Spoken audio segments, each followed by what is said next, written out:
গভীর সমুদ্রের অন্ধকার তলদেশ।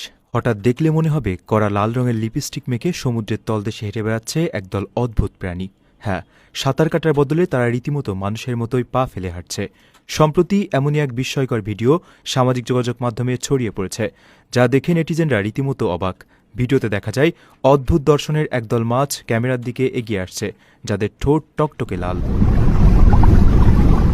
সাগরের তলদেশের এই রহস্যময় প্রাণীর নাম রেড লিপ ব্যাটফিশ। মূলত গ্যালাপাগোস দ্বীপপুঞ্জে প্রশান্ত মহাসাগরীয় অঞ্চলে এদের দেখা মেলে।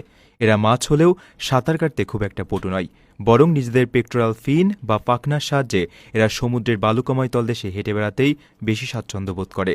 এদের এই উজ্জ্বল লাল ঠোঁট সম্ভবত সঙ্গী আকর্ষণের কাজে ব্যবহৃত হয় বলে ধারণা করেন বিজ্ঞানীরা। প্রকৃতির এই অদ্ভুত খেয়ালের ভিডিওটি মুহূর্তেই নজর কেড়েছে লাখো মানুষের। অনেকেই এদের সমুদ্রের মডেল আখ্যা দিয়ে মজার মন্তব্য করছেন।